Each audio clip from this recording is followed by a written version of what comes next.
सिद्धिभ्यः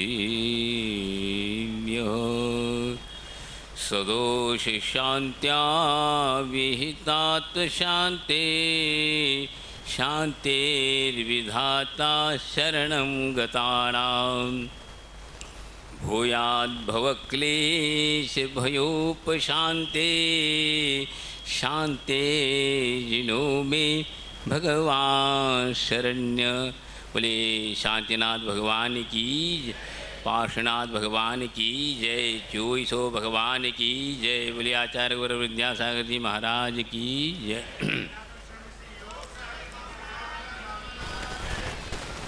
हाँ, आज अंतिम पर्व का अंतिम दिन ब्रह्मचर्य। ये जगह मैंने पढ़ा था कि नीम का कीड़ा नीम में राजी, नीम का कीड़ा नीम में राजी, नहीं माने तो ये भी कैसे। पर उसे आम का पेड़ मिल जाए, क्या वह नीम में लौट के आना चाहेगा? नहीं आना है। समझ में आ गया क्या कहना चाहते हैं? यह जो सांसारिक सुख है वो नीम के पेड़ में जो रहने वाले कीड़े की भांति जी रहे हैं संसार के प्राणी। अब जब अध्यात्म रूपी आम्र मिल जाता है तो वह लौट करके इसमें नहीं आता। तो आज ब्रह्मचर्य व्रत, ब्रह्मचर्य पर्व है आज। ब्रह्म अर्थात शुद्ध आत्म तत्व, उसमें रममान होना, उससे जो कि अनाद काल से शरीर में 8 कर्मों में, इसलिए वह अब्रह्म था। अब्रह्म क्या चीज़ है? ब्रह्म अर्थात चैतन्य आत्मा, अब्रह्म अर्थात जड़, जड़ में रम रहा था। अब वह चैतन्य में रम रहा है, उसमें चर्या कर रहा है और उसकी अनुभूति कर रहा है। यह ब्रह्मचर्य है। तो यह ब्रह्मचर्य शारीरिक है, लेकिन जो भी है कर्म का उदय में जो भी भोगा जा रहा है सब ब्रह्म ही है। क्या? क्योंकि कर्म के उदय में राग द्वेष आदि जो उत्पन्न हो रहे हैं उसका क्या है? जड़ में हम मान के चल रहे हैं। वास्तविक तो ब्रह्मचर्य अर्थात शुद्ध आत्म तत्व में रममान होना। आप लोग बोलते हैं कविताओं में सत्यम शिवम सुंदरम। क्या है? ब्रह्मचर्य क्या है? सत्य है। हाँ, वह क्या है? सही है और वह वास्तविक है। वह शिव रूप अर्थात कल्याण रूप में है, वही सुंदर है। इसके अलावा और कोई सुंदर नहीं है, सब असुंदर हैं। असुंदर क्या है? जितने भी जड़ पदार्थ के पीछे पड़े हैं ये सब क्या? असुंदर हैं। सुंदर तो चैतन्य आत्म स्वरूप है। एक जगह पढ़ा मैंने दोहा, बहुत सुंदर है कि है सुंदर है सदा, नहीं सो सुंदर नाही।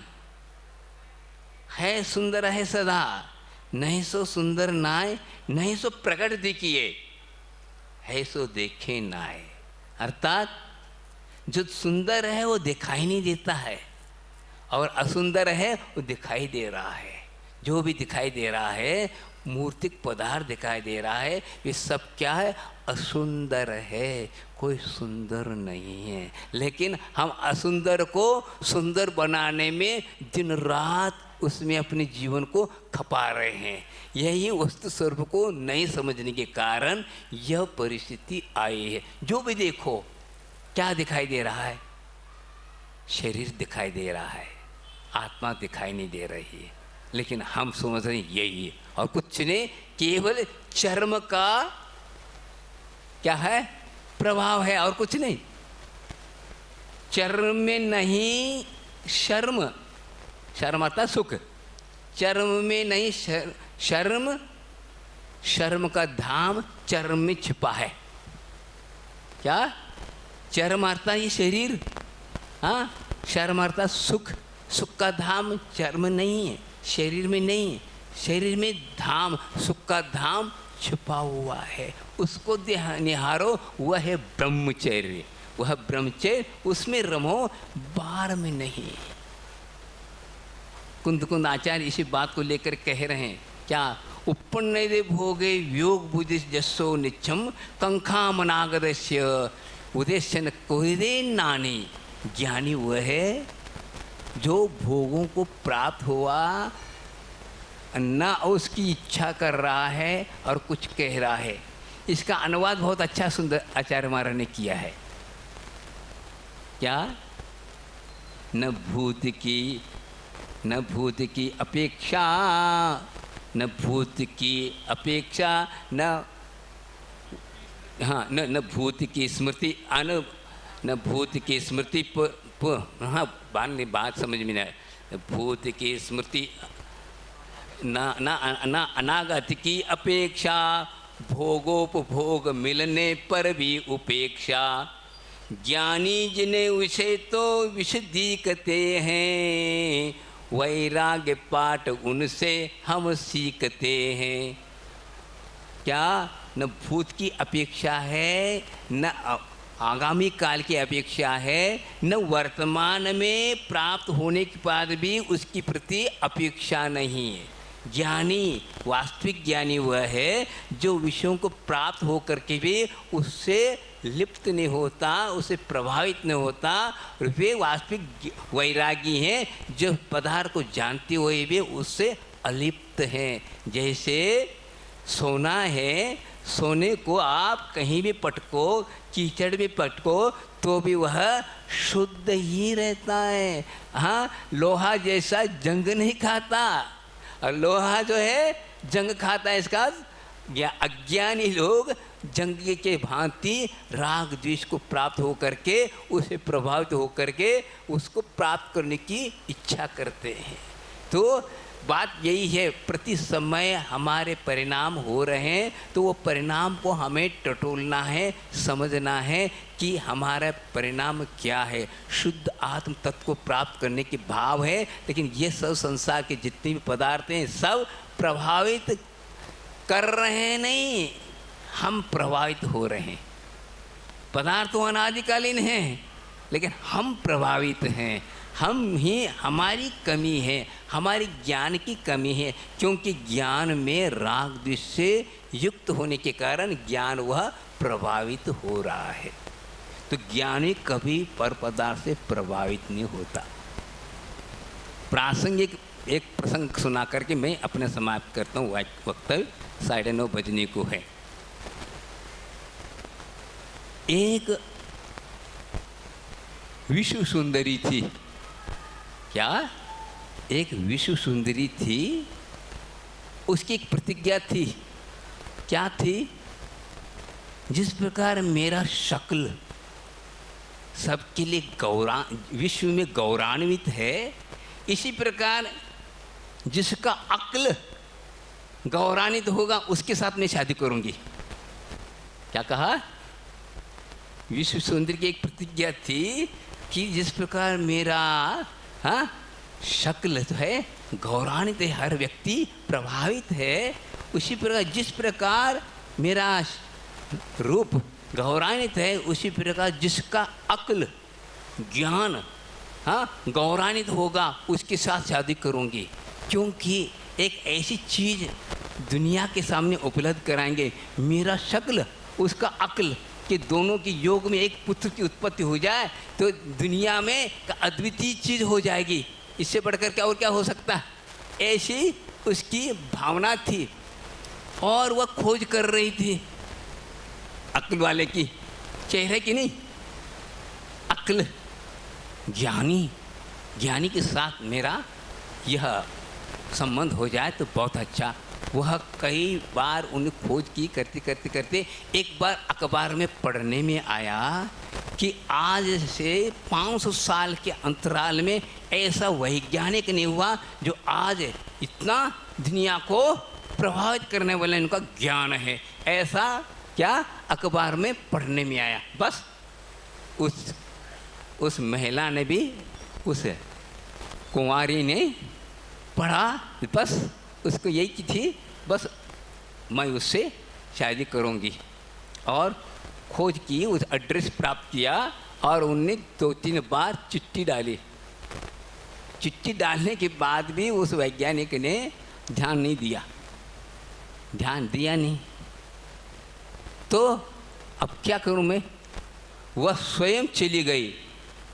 वैज्ञानिक कहता था मेरा जो विषय है उसी संबंधी चर्चा करता हूँ, ये दुनिया की बात नहीं करता। मैं जिस विषय में विशेष रूप से वैज्ञानिक बना हूँ, जिसमें मैं रुचि रखता हूँ, जिसमें ज्ञान रखता हूँ, उसी संबंधी कोई चर्चा करता है तो मैं आपसे चर्चा कर सकता हूँ, बाकी ज़रूरत की बातें नहीं कर सकता। ऐसी उसकी क्या ये था। तो उन्हें गई और डायरेक्ट जा नहीं सकी, बीच में कई लोग हैं। हमने अपने पेश किया, पढ़ा, अरे इस विषय में चर्चा नहीं करते। मैं करने आए हूँ, आप दिखाओ। वो दिखा नहीं सकता, यहाँ ये विषय है ही नहीं उनका, अब जो बता रही हो। नहीं, मैं जाऊँगी। वो बहुत हट पकड़ी, इतनी हट पकड़ के बस बैठ गई। वो एक दिन निकल गया, 2 दिन के लिए तो बैठ गई। अब क्या किया जाए? तो उन्हें वैज्ञानिक को ये बात पहुंचा दी, ऐसे ऐसे खबर है, आप करें। नहीं, मैं नहीं दे सकता, लेकिन इसकी प्रतिज्ञा है, आपसे मिलने का है। अब क्या किया जाए? 2 दिन से बैठी है, वो भूखी है और वैसा वैसा बातें सब करी।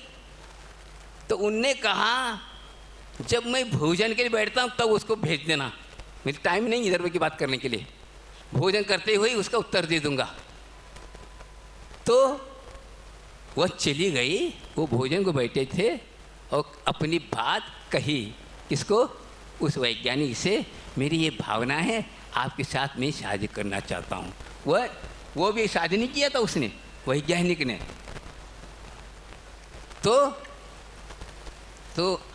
उनने अपनी भावना रखी, मैं विश्व सुंदरी हूँ और आप ज्ञान दुनिया को प्रभावित करने वाला है, तो आपका अक्ल और हमारा शकल दोनों की योग में एक अद्वितीय पुत्र की उत्पत्ति हो जाए तो बहुत अच्छी बात है। ऐसा उन्हें अपनी भावना व्यक्त की। वैज्ञानिक देखो कैसा, वो ज्ञानी, वास्तविक ज्ञानी, उन्हें एक ही पंक्ति में बोला, ठीक है आपकी भावना ऐसी हो सकती है, लेकिन ऐसा भी हो सकता है मेरे शकल का और आपके अकल का पैदा हो तो और भोजन, बस चलो। क्या क्या कहा? मेरे शकल का आपके अकल का पैदा हो तो क्या हो सकता है?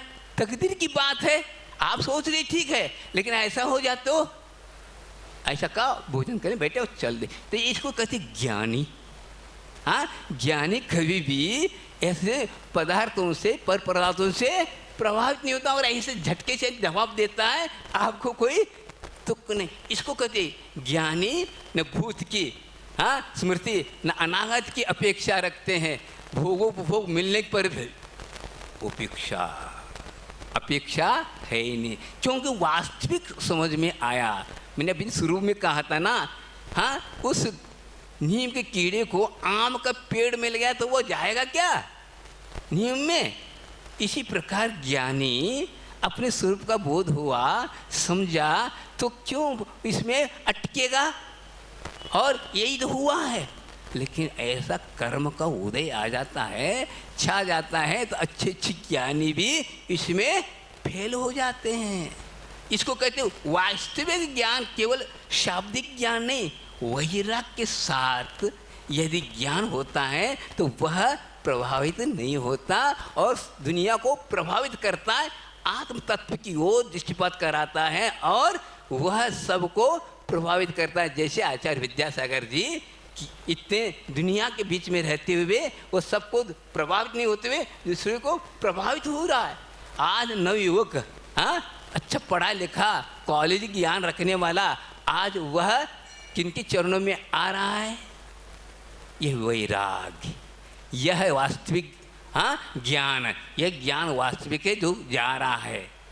आप देखिए क्या कभी बुलाया? कभी बुलाते नहीं। कहीं आप देखिए इतने हुए, कम से कम 50-60 साल से 50 साल होने जा रहे हैं कि यहाँ पर धरती पर बुंदेलखंड में विचरण कर रहे हैं। तो क्या कर रहे हैं? क्या वो बड़े बड़े स्थानों पर जाकर प्रवचन कर रहे हैं और अपने विज्ञापन दे रहे हैं? नहीं, सिद्ध क्षेत्रों में, अच्छे क्षेत्रों में रह करके अपनी साधना कर रहे हैं। ऐसे साधना कर रहे हैं, अपने आप महक अपने आप जा रही है। इस संबंध एक प्रसंग पर याद आ रहा है। मैं 89 में मुक्तागिरी में चतुर्मास कर रहा था। एक सज्जन ने मेरे लिए एक चिट्ठी डाली और चिट्ठी में उन्होंने एक शायरी के रूप में कहा। क्या कहा? बरसी वहीं पे समंदर से जिस जगह ऊपर से हुक्म था, घटा भी क्या करे। क्या कहना तात्पर्य था कि एक महाराज है, 2 बार उन्होंने चतुर्मास वहीं में कर रहे हैं, वहीं बरसा रहे हैं, हमारा नहीं आ पा रहे हैं, और क्या करूं, ऊपर से हुक्म है, अर्थात गुरु महाराज का हुक्म है, वो घटा भी, अर्थात शिष्य क्या कर सकता है। अब ये अर्थ हुआ। मैंने भी उनको एक शायरी के द्वारा जवाब दिया। क्या? दिल के तकलीफ का चेहरे से यकीन होता है, चोट कहीं लगी जो दर्द कहीं हो रहा है। हाँ, चोट उन्हें मारे, हमारे पास दर्द बता रहे हो। ये बात हो गई। लेकिन मैंने शायरी पर विचार किया। कई लोगों ने आकर कहा, आचार्य महाराज बुंदेलखंड में रह करके कितने बरसा रहे हैं, हाँ, हम लोगों को थोड़ा यहाँ तो आ जाओ तो अच्छा रहेगा। हाँ, जैसे बरसी वहीं पे समुद्र की जगह, अब समुद्र पर यदि वर्षा हो जाए किस काम की वो? हाँ, मुद्र पानी भी खारा हो जाए, हाँ, क्या होगा? तो हम लोग को थोड़ा आ जाए। तो मैंने विचार किया, ऐसा नहीं है, बस तो रहे समुद्र पर, लेकिन वो घटाएं कौन सी हैं देख लो। वो घटाएं जो हैं, स्वाति नक्षत्र का घटाएं जब बरसाएंगे समुद्र पर तो मोती बनेंगे। वह ये मोती यहाँ निकाले उनने, हाँ, जैसे, हाँ, कितने सागर जबलपुर आदि बरसा रहे हो, तो ऐसी मोतियाँ निकाल करके प्रस्तुत किया। अब समझ में आ रहा है कि यहाँ क्यों है इस घट की। कौन सा घट है ये? घटा कौन से बादल है ये? स्वाति नक्षत्र का, प्रत्येक नक्षत्र का नहीं, हाँ, स्वाति नक्षत्र का जो पानी वर्षा हो जाती है समुद्र पे तो है मोतियाँ होती हैं। इसी प्रकार ये घटा आई है राजस्थान से यहाँ, और ये बुंदेलखंड में बरसा रही है। हुक्म है ऊपर का, ज्ञान सागर जी हुक्म है, यहाँ बरसाओ, वहाँ नहीं बरसाओ, वहाँ बालू रेत है, बालू रेत में पानी जाएगा, क्या होगा? कुछ नहीं हो पाएगा। इसलिए यहाँ आओ। ऐसा है कि यह समंदर में अनेक प्रकार के मोतियाँ निकलेंगी। तो आज आपके यहाँ सब जगह बांट रहे हैं, और ये सब मोती की विशेषता, अनेकों मोतियाँ बनती जा रहे हैं। ऐसे महाराज आप लोगों के सौभाग्य से प्राप्त हुए। ये सब ब्रह्मचर्य का प्रभाव है, वैराग का प्रभाव है, और कुछ ज्ञानी बहुत होते हैं सब जो देखे, इस प्रकार का ज्ञान नहीं। जो ब्रह्मचर्य वैराग मेवा अभयम, हाँ, वैराग ही एक ऐसा है सबको अभय प्रदान करने वाला है। ऐसा वैराग जो युक्त होता है वास्तविक वो ब्रह्मचर्य होता है, आत्मा में रम्मान होने वाला होता है, और वास्तविक आत्मा का अनुभूति करने वाला होता है। एक श्लोक और पढ़ा था, बहुत सुंदर है। वास्तविक ब्रह्मचर्य तो वह है, चारित्र वह है। गौणम चारित्रमाख्यात्म यत सावधि निवर्तनम आनंद सांद्र मानात्मा पवित्रम परमार्थतः। क्या अर्थ हुआ? वास्तविक चारित्र तो पंच पापों को त्याग कर रही है, गौण रूपी चारित्र है। वास्तविक चारित्र क्या है? आनंद से आद्रीभूत पवित्र आत्मा ही निश्चय से चारित्र, वह ब्रह्मचर्य है। क्या? आनंद से आद्रीभूत आत्मा, पवित्र आत्मा ही वास्तविक चारित्र है, और वह पंच पापों त्याग करने के बाद इस प्रकार की शक्ति आत्मा में उत्पन्न होती है।